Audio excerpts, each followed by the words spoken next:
यो चिज छ सुन्तला यो हुन्छ सुन्तला गुरुको यो चाहिँ सुन्तला हो यस्तो फलेर आएको छ यो चाहिँ पाकेको हुन्छ पाकेको समयमा चाहिँ यो कस्तो रहेछ यसलाई खाने नै भएर यो त माथिबाट देखाउनु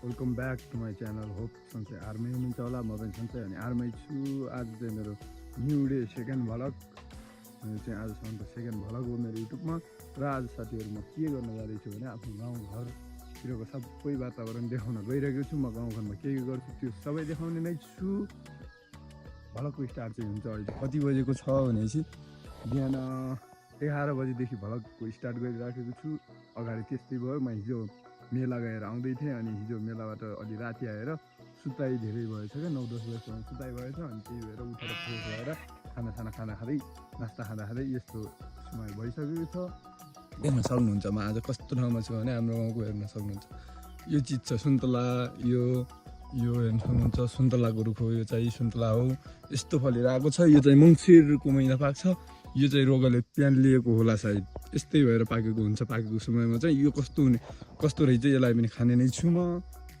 देख्न सक्नुहुन्छ मिठो छ कि छैन सो यिनीहरूको बोट चाहिँ अरू साना बोटहरू नफलेका बोट यता पनि छन् तर आज देख्न सक्नुहुन्छ यो त हाम्रो पुरै बारी हो त्यहाँ माथि घर छ उता हाम्रो सम्पत्तिहरू छन् यता सुन्तलाको बुट यता कान्छा अङ्कलको घर छ ऊ पारि चाहिँ कान्छा अङ्कलको घर पनि छ उता बारीको त्यही भएर हो साथीहरू यता माथिको लेक चाहिँ हाम्रो मखलाम लेक हो यो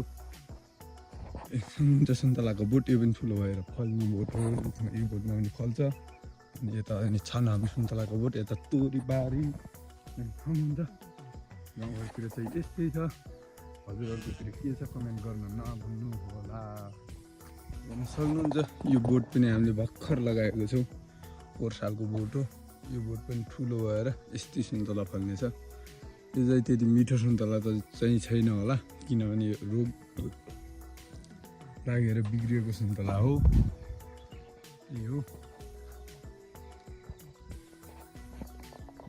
सो साथीहरू सुन्तलाको बुट्टा चाहिँ कुन समयबाट कुन समयमा आएर सुक्छ कति समयमा फल्छ त्यो पनि देखाउन गइरहेको छु सबभन्दा स्टार्टिङ पोइन्ट रोपेको सुन्तला हामीले यो हो बोट चाहिँ रोपेको बोट एउटा यो अनि यो हामीले चाहिँ यो पुरै बारीभरि रोपेका छौँ यता पर उतातिर पनि देख्न सक्नुहुन्छ यो स्टार्टिङ पोइन्टको सुन्तला हो अनि सेकेन्ड पोइन्टमा यस्तो हुन्छ लगभग 1 वर्षमा यत्रो भइसक्छ सुन्तलाको बोट यत्रो हुन्छ अनि त्योदेखि पछाडि पनि त्यो समयभन्दा पछाडि चाहिँ यत्रो हुन्छ है यो बोट हो त्यो पछाडिको बोट एउटा यो बोट अनि उता पारिको त्यहाँनिरको यो बोट पनि हो यत्रो हुन्छ यो बोट चाहिँ अनि त्यो पछाडि जब फल्न स्टार्ट गरेको बोट चाहिँ उता तलको बारीको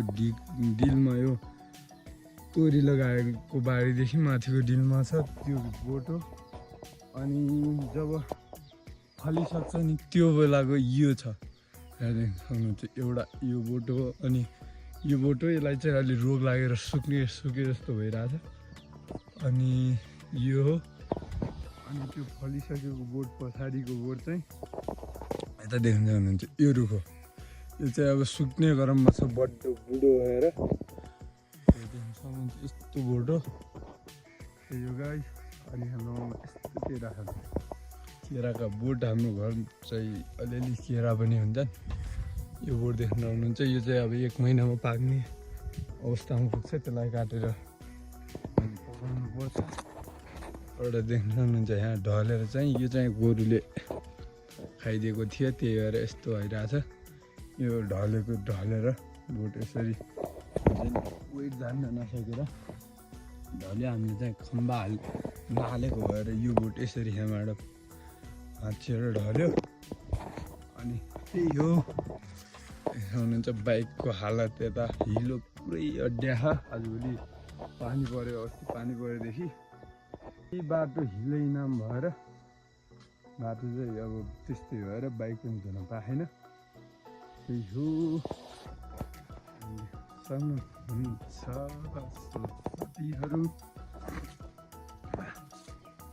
हाम्रो घरमा चाहिँ एकल गोरु अनि बाख्रालाई 2वटा भैँसी हुन्छन्। भैँसी र भैँसीको पाठो हुन्छ हाम्रो पाठो।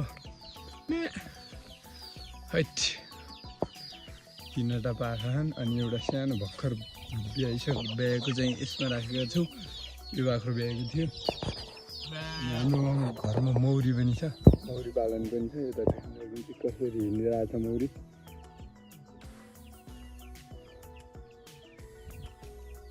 यसरी हिँड्छ मौरी चाहिँ, त्यही हो। अनि हाम्रो घरमा मलाई र बुवालाई के गर्दैन, सबलाई मार्छ यो भैँसीले। अनि चल्ला पनि छन् हामीले पाले। चल्ला चाहिँ बारीमा गएर फटाइ गर्छन् भनेर एउटा यसमा छन् 5-6वटा जति। यसमा कति छन् थाहा छैन, धेरै छन्। यिन चाहिँ साना बच्चा सहितको माउ हो।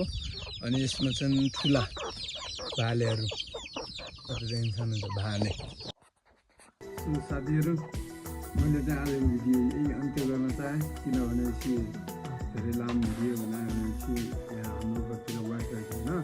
अहिले म बजारतिर छैन, म गाउँमै बसिरहेको छु। त्यही भएर पोस्ट गर्न मिल्दैन नि त। धेरै लामो भिडियो भने धेरै फास्ट नेट खोज्छ अनि वाइफाई भयो हुन्छ, डाटा जान्दैन। त्यही भएर धेरै लामो भिडियो चाहिँ गराउन पाइनँ, गराउन सकिनँ। पाउन त पाउँथेँ तर सकिनँ।